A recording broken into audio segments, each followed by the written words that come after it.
Hello and welcome to yet another episode of Tai'Shar, a Wheel of Time podcast. I'm Will. And I'm Ajax Kumquat. Sam. Remember Ajax from our last episode. Indeed. Yes. Yep. We are here to continue in Crossroads of Twilight, which unfortunately is not a multiverse hopping edition of the Twilight saga, but I'm sure that fan fiction exists, and if it oh, doesn't, someone needs to write it. 3000%. It does seem like Twilight is fertile ground for fan fiction of, Oh, the yes. dirty variety, but also maybe just the humorous Well, variety. I mean, of course, the most famous Twilight fan fiction actually was turned into a movie series, and that was 50 Shades of Grey. No joke. I'm not even joking. Did you know Are you that? serious? I did not know that. 100%. That What? was yeah, like, You Google just it. blew my mind, man. 50 Shades of Grey was started as Twilight fan That's fiction. excellent. My wife purchased that the first book, and did not read it after I read a few passages out loud. The honest trailer to for them is so funny because it has actual excerpts from the book um Excellent. in it, and it just I obviously have not read the book. I haven't seen the movies. I Right, right, never will. right. But the excerpts that they had, man, it is, I mean, it's just so It's poorly epic, written. man. Yeah, it's some excellence. It's like it's so bad that it's actually really good in a sense. Like Sure. there is a level of irony there that is it's fun. Yeah. I'm not saying read it, but just Google some Reddit threads and they will pull out the best. Yeah, I'm not even gonna elucidate. Um, okay, so now that we've had our second bi-weekly discussion Of of Twilight Twilight. and its multiverse And of you know, fan fiction. it is so funny to me that we have willingly brought up Twilight twice, and I think it's just indicative of the episodes that we're in right Indeed. now. Sam is gonna handle the summary for us. I believe he's in chapter 15. Chapter 15, Gathering Darkness. Epic title. Hard skip. It's a hard skip. So we end the Elaine novella for now. Alenia is our perspective person for the first half of this novel. Wow, ooh, might as well be. Chapter. She is one of these high seat people in Andor. I don't remember or care which house she is. I'm sure it's there. Could look it up. Don't care. She, of course, also wants the Lion Throne, even though she's currently on Aramilla's side in the siege of Camelin. Her Mhm. husband, Jared, can I kind of just say that Jared is a little bit unexpected for a fantasy character name, but, okay. Chad, I had to go look it up. Nope, if it just redirects to Chiad. It's no in Wheel of Time. Jared signed a pledge of loyalty along with Elenia to Aramilla because Elenia wants to made him, and she wants Aramilla to think that she's on her side. Jared does whatever Elenia says. She Aramilla's went to Jared. I wasn't sure if there was going to be a good opportunity to make that joke or if I'm glad you did. I'm glad. yeah. That was a good payoff to this out of universe name. Aramilla is keeping Alenia separated from her beloved jewelry, but dude seems ready to cut through some folks to free her. Alenia doesn't seem too overworried though. She's thinking about how a winter siege isn't going to work and everybody's going to starve in the siege. She also thinks that Dylan, I can't name it, is the only reason Elaine has gotten this far, and she's irritated that Elaine has the royal palace. All the servants and such meets up with Nain. I should have listened to this. I read it instead. Who thinks Elenia is planning to escape and wants in on the plan. Nain threatens to tell Aramilla about Elenia's plans if Elenia doesn't include her in them. Elenia says, "Oh, I'm so scared. Also, if you do, Aramilla might make you play cat's cradle with her Terrabonner again." Okay, I mean, whatever. Yeah. That I'm sounds assuming that's kind of terrible. some kind of euphemism or I something. I think so, but cat's cradle is sort of boring, so maybe not. I don't know. Nain doesn't seem to like the idea one way or another. But Elenia wants a signed letter from her pledging allegiance to Elenia before Elenia will let her in on the scheme. It would be annoying to have a name like that's Nain with an E, Nain with an E. That's yeah, Yeah, Nayan. Nagan. You better pronounce it right, or I'll No, make you absolutely play not, man. spades with the man from Kalamazoo. I That sounds delightful. I'll make you play euchre with the man from Pennsylvania. That And sounds more ominous somehow. uh, Kalamazoo just seems wonderful. The whole deal makes Elenia bold. If she can get one high seat to pledge to her, then maybe others will too. She thinks about the terrible stuff that Morghese did at the end of her reign, like having Elorian flogged. No way anyone wants another Trakand on the throne. If she can get one high seat to pledge, maybe she can get others. So then this guy named Nason rides up. Elenia describes him as a scrawny man. That's just mean. He has scraps of green fur stuck in his white hair, which makes it look like he's been climbing trees. But apparently, he's high seat of the most powerful house in Andor, so got to pay attention. wait. So you're bothered by scrawny. Has anybody ever called you scrawny, Sam? I don't know. Yeah, I wouldn't have thought so, but and just it's always interesting to me the things that when people are reading and they're like, "Hey, he called him short." That's Yeah. mean, and Fair enough. Yeah. maybe I'm a little sensitive about that or something. Yeah. Yeah. I don't know. Yeah, that's a fair question. Maybe in like middle school or something. Uh, I It's yeah. No interesting. one What about wants you? another Tricand on the throne. Yeah. No one has ever called me scrawny. I can tell you that. I hear you. Oh man, no, I more husky. Which, by the way, why did they put like little boys' clothes in a size called husky?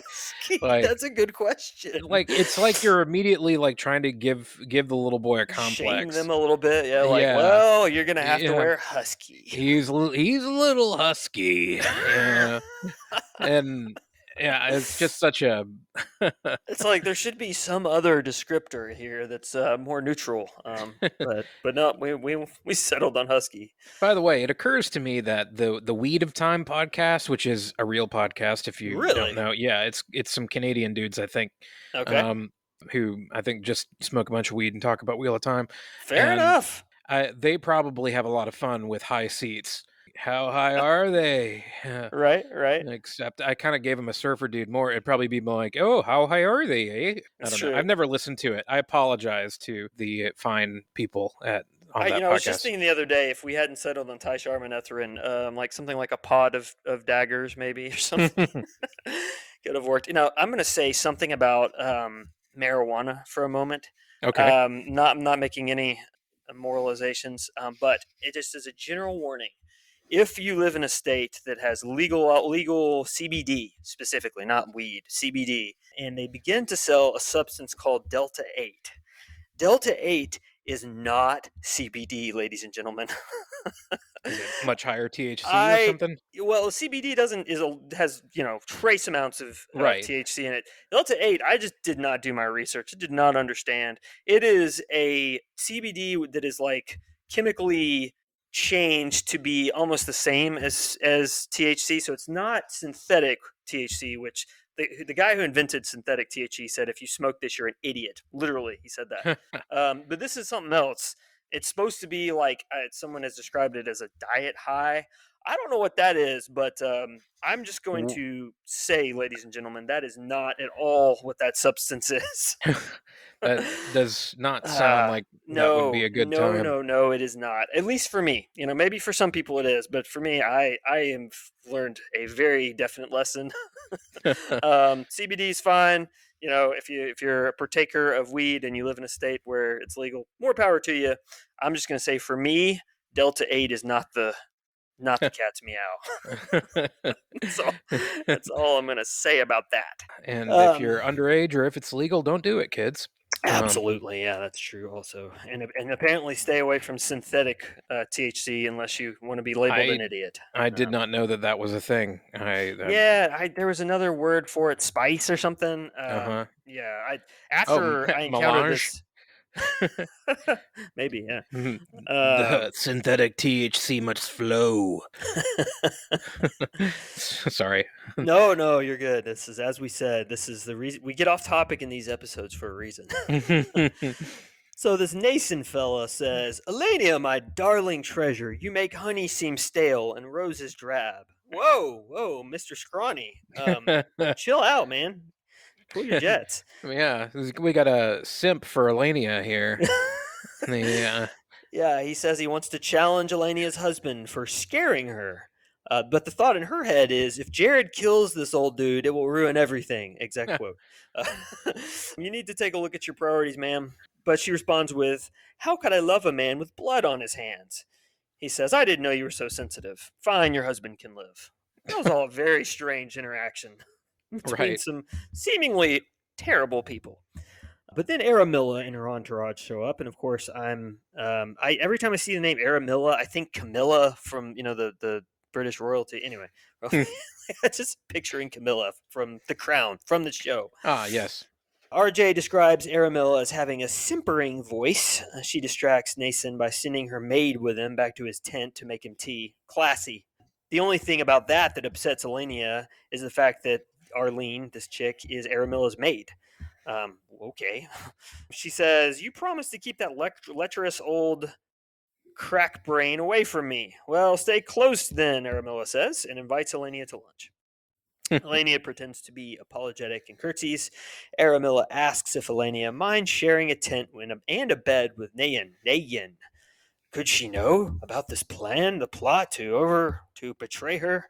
Then Aramilla says something else dumb about a gilded coach, and Elenia stops worrying again. Yawn. Oh man, whew. That's real bad. But luckily, we switch to David Hanlon. Switch away from Elenia, who is headed to the palace in Camelin. Follower who he kills. Killing was just a thing that had to be done now and then. Nothing to get excited over, he thinks. Like taking out the trash or feeding a dog. I can't figure out who it is other than the fact that he killed a man, cuts the guy's purse and takes the coins, even though there's no gold or silver among them. No one will think much of it other than seeing a mugging gone too far. But he suspects either Brigitte or an Aes Sedai sent the dude. He knocks on the door at Shian? I can't remember how to pronounce any of these names. Chianti, fava beans, and Chianti, absolutely. House, dagger behind his back, like you do. You ring a doorbell, dagger behind your back. Falion opens the door. Hanlon leers and says, give us a kiss. Falion says, you need to wait. Shiani is upstairs with a visitor. Handlog stops leering since there's no one to see, thinks that Falion is handsome at best, and even that might be stretching the truth. Whew. When other people watch, he fondles her, gives a few bruises, takes her up to the maid's room and rumples the bed sheets, sits down and exchanges information. Doesn't mind messing with a woman who doesn't want it, but she's Aes Sedai and likely to survive the encounter, so he'd rather not give her reason to have a personal grudge against him. Wow. For a moment there, you almost think this isn't a terrible dude, and then he just brings you right back down to earth again. Hanlon thinks about the fact that he was promised a queen. The fact that Shiane is meeting with some houses might mean that Elaine, is likely to die before becoming queen. Then a large man named Morellin walks in and says, you messing with my woman? Shiani lets me have her at night since you aren't. Calls her Fally. Shiani calls for Falion to send Hanlon up. On the way, he grabs Falion's arm and asks what that was about. She ties his throat up with the power and says Morellin is Shine's way of making sure I understand that Moradin gave me to her.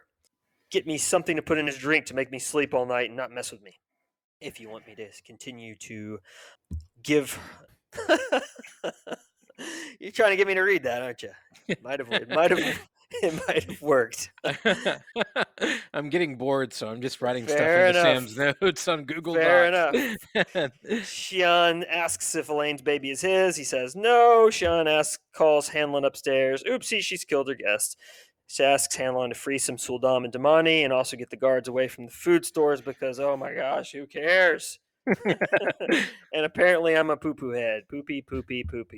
This does feel like Anchorman or Bruce Almighty. Bruce Almighty, yeah. No, I was thinking of reading the teleprompter, but you're right. It was yes. Bruce Well, Almighty, yeah, I go either way. Yeah. On to chapter 16, the subject of negotiations. Skim, I guess, but live your life. Hey, it's Egwene from Andoran politicking to Aes Sedai politicking. Goody.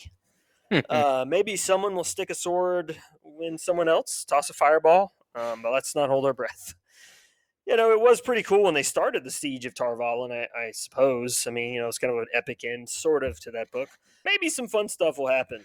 So Egwene's looking out over the river Aranin as it wraps around Tarvalin on both sides. Looks like Tarvalin is sitting in the middle. Oh, excuse me, Tarvalon, sitting in the middle of a great lake. You almost have to pay an arm and a leg to cover flood insurance. Oh That's my yeah. joke for that. Egwene feels homesick, not for the Two Rivers, but for the White Tower, which is her home now.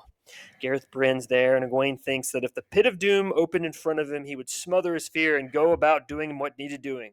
Where can I get some of that? I need to go to the Gareth Bryn boot camp for controlling my emotions when I get an email I don't like.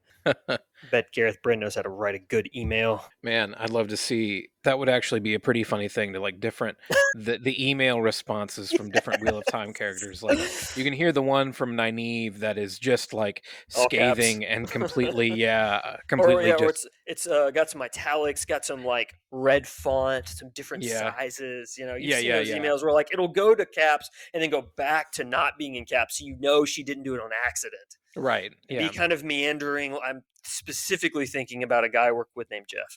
Anyway, the Nynaeve of the shipping world. Anyway, Gareth Bryn says they need to attack now, but Egwene doesn't really want to just totally destroy the White Tower.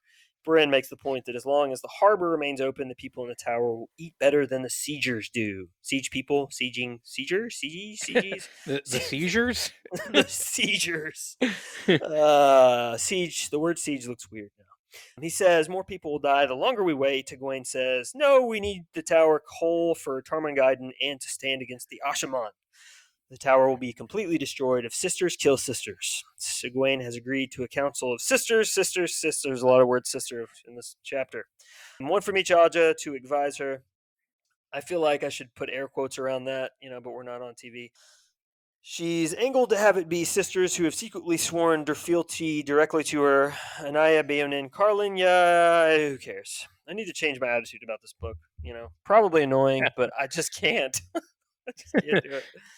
Delana asks to speak with Egwene privately. Egwene describes her as having a deep voice for a woman, and also she has nearly silver hair. Egwene is surprised to see her. Delana supports her in the hall often enough, but it isn't always welcome. She pressures the hall to make a public declaration that Elida is Black Aja, which nobody else wants to do. Delana and Egwene ride apart, which Sheriam doesn't like. Delana says, people think you're going to bond Gareth Bryn as your warder. Egwene says, you should ask Swan about that. I've bonded no one. We spend time together because I'm Amerlin, and he is my general. Delana tells her there's been talk of negotiations with the tower. Egwene calls the council together and has Delana tell them. Everybody says, that's crazy. Nobody really believes negotiations are possible. No way, Jose. Beonin says that Satyr bomb off in the distance was a warning. Matters have altered. The Forsaken must be moving. Egwene says, shut up. Just shut up. Are you willing to open negotiations with the sitters in the tower? Beonin says yes. Egwene says go for it, just as long as Elida gets kicked to the curb. Then everyone starts shouting and talking at once. Yeah. No fireballs. What? Yeah, pretty much. So chapter 17, secrets. Just assume skip from here on out unless I say otherwise. I won't. Egwene tells everybody to be careful about traveling. If the tower gets the weave, the siege will be ruined, because then they could get supplies. She says to keep it as close as the secret about ferrets in the tower. It's a huge advantage. The ferrets, huge. I really want to know more about the ferrets. I That's do just too. me. I would like to meet a tower ferret. Yeah. Egwene goes to where folks are trying to make Quain DR. It's not going well, creating lumps instead. One chick named Kyron, I'm thinking Kayrin here, is getting better. Nobody other than Egwene, Lyanna, this chick, and Bodwin have enough strength and the power to do it, but Egwene's got a plan. Why did we need a whole chapter for that? I guess because caca poo poo pee pee. Dang it, Will, quit writing in my notes. I'm reading this directly. I even wrote that for the thing about quit writing in my notes. It's perfect. Really, it's quite poetic. Chapter 18, a chat with Swan. It's what it says on the tin. We continue talking to folks. Swan this time. She and Halima. Every time I read that, I think Kalima. They're in the Amerlin's tent. Egwene sends Kalima out, and her headache comes back, almost as if by magic. Swan went to the tower in Tel'aran'rhiod last night, saw a list of replacement sitters for the rebels, several of which had held the Shah less than 70 years. The scandal. Usually it's over 100 to be considered for the job. Swan intends to figure out why. Okay, so come back when you've done that and stop wasting our time. Blah, blah, other reports. Oh, wait, somebody came back from Shadar Logoth and could tell us about that thingy over there. Oh, yeah. This could have been in the prologue for Knife of Dreams. I would like to point that out one more time. Chapter 19. Surprises. Is there any true surprises, RJ? Because I'm doubting it. Sheriam shows up late to announce Egwene to the hall. Seems bothered, distracted. Some sitters wander in after they get started. Akaran says there's a big hole there where Shadar Logoth used to be, and of course there's a ton of Sidene used. Knew that. Thanks. This is not a surprise to us, the readers. Mariah says that even a linked circle couldn't stand against Dark Friends of Forsaken using that kind of firepower. We should enlist the help of the Black Tower. This, of course, causes a sensation, as one might expect, particularly from the sitters in favor of negotiating with the White Tower sitters. Egwene runs her fingernails over a chalkball board like the old dude in Jaws. Wouldn't that be great? That'd be fun. Egwene asks everybody to stand, and they do, except for Takima, Magyarna, Facel, Soroya, and Virilyn. Well, that's all true, except Magyarna is a steel fairy Pokemon. One more note. I'm still a poopy face. Not really. I'm going to speak from the heart here and let everyone know that I'm actually a huge fan of this book as well as the entire Twilight series. My favorite color is periwinkle. I just think it's fun to say. Periwinkle. Will, do you have anything else you'd like to type into these notes for me to read out loud? Oh, man. That's like in college when my friend got into my Facebook account and said that I liked the... what was it, Jessica Simpson show? Newlyweds, Honeymooners, whatever that was. Newlyweds, I think. Yeah. Gosh, that was like a lifetime ago. It was, back when I used Facebook. Sorry, I didn't interject as much in the latter half. I was trying to find places I could write things into your notes. There's just not that much to say about these chapters, fellas, ladies, gentlemen, people. Gentle dogs. Hopefully we have some dogs listening to us. We have at least one dog. Yeah, we've got two more in here. Well, they're at least listening to my end. Especially whenever you're narrating and I'm not speaking as much. Like every word I say, they'll look up at me like, hey, oh, what's going on? Especially, why are you sitting here talking? Yeah. Pretty much. Yeah. All right. I don't know. That brings us to the end here. I know. We'll call this short, and don't worry, guys. We'll make it up to you sometime in the near future. Hopefully, you have a short commute to work today, and this is gets you the whole way. Yeah, maybe you hit all the green lights, and there were no accidents. Thanks for listening. As always, you can reach out to us at stuff@tsmpodcast.com or go to that website and fill out our contact form. There's also a donate button there if you want to support what we do. Do that and say things and write in to give us stuff to talk about, because otherwise I'm going to just be writing things on Sam's notes. Indeed. For the foreseeable future. So anyway, until next time, Tai'Shar Manetheren.